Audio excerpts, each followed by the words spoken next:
ये बड़ी खबर है तहव्वुर राणा से जुड़ी हुई। मुंबई आतंकी हमले का आरोपी तहव्वुर राणा, जिसकी अर्जी खारिज हो चुकी है। आपको बता दें, एक बड़ा झटका लगा है तहव्वुर राणा को अमेरिकी सुप्रीम कोर्ट से। अमेरिकी सुप्रीम कोर्ट में तहव्वुर राणा की याचिका खारिज हो चुकी है। आतंकी तहव्वुर ने प्रत्यर्पण रोकने के लिए याचिका दी थी। याचिका खारिज होती तहव्वुर को भारत लाने का रास्ता साफ हो गया है और जल्द ही तहव्वुर राणा भारत लाया जा सकता है। तो एक बड़ी खबर आपको बता रहे हैं, अर्जी खारिज हो चुकी है। अब सजा की बारी है। इंतजार ज्यादा लंबा नहीं होगा क्योंकि अमेरिकी सुप्रीम कोर्ट ने तहव्वुर राणा की याचिका को खारिज कर दिया है, जिसमें उसने अपने प्रत्यर्पण पर रोक लगने की याचिका दायर की थी। और ऐसे में वहां से यानी कि अमेरिकी सुप्रीम कोर्ट से बड़ा झटका लगा है तहव्वुर राणा को।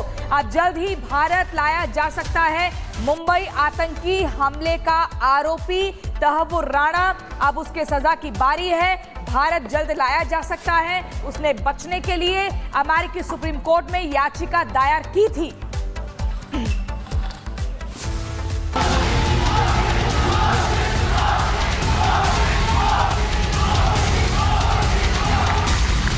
विकसित भारत के लिए विकास भी जरूरी है और विरासत को मजबूत करना भी आवश्यक है। और इसलिए हमें अर्बन नक्सलियों से सावधान रहना है। और रिपब्लिक के मंच से कैसे अर्बन नक्सल एक्सपोज हुआ है वो आपको बताते हैं। बड़ी खबर अर्बन नक्सल गैंग पर प्रधानमंत्री नरेंद्र मोदी ने हमला बोला है। रिपब्लिक भारत के मंच से कुछ दलों में अर्बन नक्सल गैंग की घुसपैठ है। प्रधानमंत्री नरेंद्र मोदी ने कहा अर्बन नक्सल गैंग को एक्सपोज करना है, अर्बन नक्सल गैंग से सावधान रहना है। ये प्रधानमंत्री नरेंद्र मोदी ने कहा है। रिपब्लिक प्लेनरी समिट के दौरान प्रधानमंत्री नरेंद्र मोदी ने ये बड़ी बातें कही। मन रिपब्लिक के मंच से कही। 6वीं बार प्रधानमंत्री नरेंद्र मोदी शामिल रहे रिपब्लिक समिट में और मंच से प्रधानमंत्री नरेंद्र मोदी ने अर्बन नक्सल पर संवाद किया। अर्बन नक्सली भारत के विकास और हमारी विरासत, इन दोनों के घोर विरोधी हैं। वैसे अर्नब ने भी अर्बन नक्सलियों को एक्सपोज करने का जिम्मा उठाया हुआ है। अर्बन नक्सली भारत के विकास और हमारी विरासत, इन दोनों के घोर विरोधी हैं। वैसे अर्नब ने भी अर्बन नक्सलियों को एक्सपोज करने का जिम्मा उठाया हुआ है।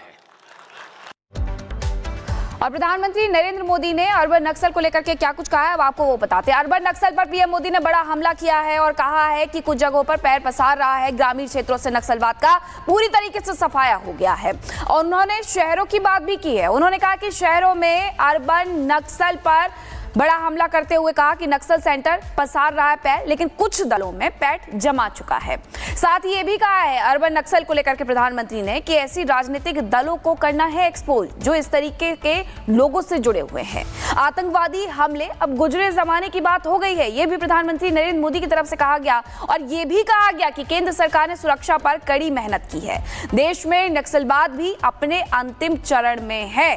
तो बड़ी बात प्रधानमंत्री नरेंद्र मोदी की तरफ से कही गई है, जिसमें उन्होंने 6वीं बार रिपब्लिक के मंच पर ये आए हुए थे और इस दौरान उन्होंने कहा है अर्बन नक्सल को लेकर के कि अब ये गुजरे जमाने की बात होने वाली है।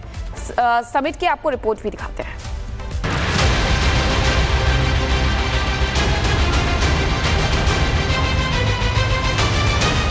मौका था रिपब्लिक प्लेनरी समिट का।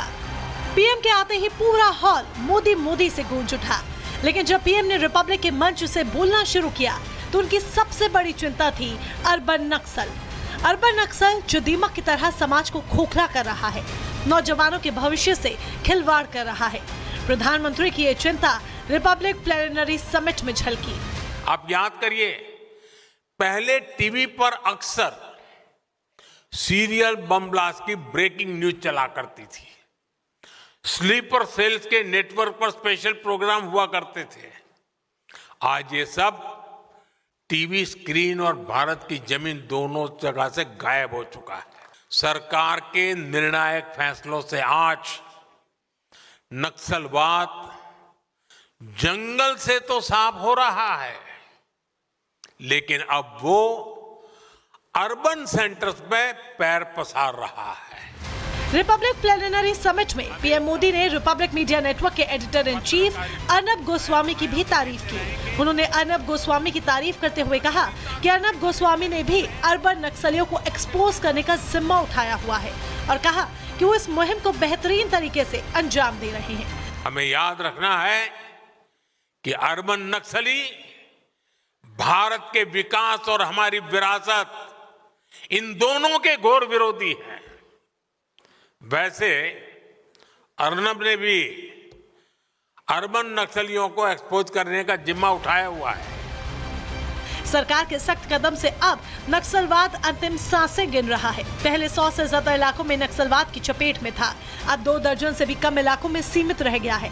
इसके अलावा पीएम मोदी ने एक बार फिर नेशन फर्स्ट की बात दोहराई। इतना ही नहीं, पीएम मोदी ने राजनीति में परिवारवाद और भ्रष्टाचार पर इशारों ही इशारों में विपक्ष पर हमला किया और ये बताने की कोशिश की कि समाज को बेहतर बनाने के लिए योजनाओं को सही ढंग से लागू करना जरूरी है। Bureau report, Republic Bharat. और चलिए अब अगली खबर आपको बताएंगे। औरंगजेब के कितने यार, आखिर औरंगजेब को लेकर इतनी नरमी क्यों कुछ नेताओं के भीतर देखने को मिल रही है। औरंगजेब क्रूर शासक नहीं है। बिल्कुल क्रूर शासक नहीं मानला। शिवाजी महाराजांचा मान करेल, कोणी असो त्याला सोडलं जाणार नाही। सुद्धा काही न्यायालयाने निर्णय दिले असतील वरच्या न्यायालयात पण सोडणार नाही।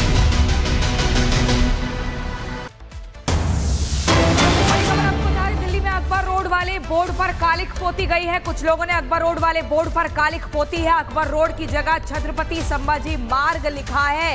ये तस्वीरें आप देखिए, छत्रपति संभाजी मार्ग लिख दिया है दिल्ली में अकबर बोर्ड के साइन बोर्ड पर, और उस साइन बोर्ड पर कालिख पोती गई है। कुछ लोग पहुंचते हैं, कालिख को पोतते हैं और उसके बाद यहाँ पर संभाजी का जो पोस्टर है वो लगाया जाता है। तस्वीरें आप देख रहे हैं, अकबर रोड की जगह छत्रपति संभाजी मार्ग लिखा गया है। आक्रांताओं पर ये संग्राम छिड़ता जा रहा है, चाहे फिर वो औरंगजेब हो, अकबर हो। नाराजगी लोगों में फूट फूट कर दिख रही है हिंदू पक्ष की तरफ से। तो एक तरफ अकबर के नाम पर यहाँ पर कालिख पोती गई है, तो दूसरी तरफ बड़ी खबर आपको बता दें, बीजेपी के सांसद, राज्यसभा सांसद दिनेश शर्मा ने अपने घर के एड्रेस की प्लेट पर पता बदल दिया है। तुगलक लेन की जगह स्वामी विवेकानंद मार्ग लिखा है। बड़ी जानकारी, तस्वीर भी देखिए सामने आई है। ये तस्वीर जरा देख लीजिए। उनके घर के बाहर जो नेम प्लेट है उसमें घर का पता दिनेश शर्मा ने, बीजेपी के सांसद है, बदल दिया है। तुगलक लेन की जगह एड्रेस चेंज करके स्वामी विवेकानंद मार्ग लिखा गया है। दिनेश शर्मा ने अपने घर का पता बदल लिया है। तुगलक लेन की जगह स्वामी विवेकानंद मार्ग की जो प्लेट है अपने घर के बाहर लगा दी है। इस वक्त हम सांसद दिनेश शर्मा के सरकारी आवास के बाहर मौजूद है। तस्वीरों में आप देख सकते हैं डॉक्टर दिनेश शर्मा, सांसद, राज्यसभा, पूर्व उप मुख्यमंत्री उत्तर प्रदेश, 6 स्वामी विवेकानंद मार्ग और नीचे ब्रैकेट में तुगलक लेन लिखा गया है। दरअसल दिल्ली में मुगल कालीन मार्गों के नाम बदलने की चल रही मांग के बीच उत्तर प्रदेश के पूर्व उप मुख्यमंत्री और सांसद दिनेश शर्मा ने जो है पहल कर दी है, और पहल में आप देख सकते हैं कि नाम जो है वो बदल दी है। और इस और भी आप तस्वीर में देख सकते हैं कि साथ वाला जो सरकारी आवास है कृष्णपाल गुर्जर 8 स्वामी विवेकानंद मार्ग, यहाँ पे भी तुगलक लेन नीचे ब्रैकेट में लिखा गया है। दरअसल दिनेश शर्मा ने अपने परिवार के साथ आवास में गृह प्रवेश किया तो इंटरनेट मीडिया एक्स पर जो है ये पूरी फोटो और पूरी जानकारी जो थी वो सोशल मीडिया से साझा की गई। तो कहा जाए अब कहीं ना कहीं दिनेश शर्मा का जो आवाज़ जहाँ पे 6 तुगलक लेन लिखा गया था, अब उसकी जगह 6 स्वामी विवेकानंद मार्ग की प्लेट लगा दी गई है। और चलिए अब आपको 2 तस्वीरें दिखा देते हैं कि किस तरीके से विदेशी आक्रांताओं के नाम को अब हटाया जा रहा है। सबसे पहले आपको वो तस्वीर दिखाते हैं जिसमें सांसद, राज्यसभा सांसद दिनेश शर्मा ने अपने आवास से नाम को बदल लिया है। उन्होंने तुगलक लेन की जगह स्वामी विवेकानंद मार्ग लिखा है अपने घर के बाहर नेम प्लेट पर। और दूसरी तस्वीर जो आपको दिखा रहे हैं वो दिल्ली के अकबर रोड की है। दिल्ली के अकबर रोड पर बोर्ड पर कालिख पोत दी गई। कुछ लोगों ने अकबर रोड वाले बोर्ड पर कालिख पोती और उस जगह पर छत्रपति संभाजी मार्ग लिख दिया। उनकी तरफ से ये मांग भी की जा रही है कि जो विदेशी आक्रांता थे उनके नाम को मिटाया जाए। तो अकबर, औरंगजेब और तुगलक के नाम पर लगातार ये संग्राम बढ़ता ही जा रहा है। साहिल, हम तस्वीरें लगातार अपने दर्शकों को दिखा रहे हैं कैसे अकबर रोड के साइन बोर्ड पर कालिक पोत दी जाती है और छत्रपति संभाजी मार्ग किए जाने की एक वहां पर कवायद शुरू हो जाती है। ऐसे में क्या कुछ और इसको लेकर जानकारी मिल रही है?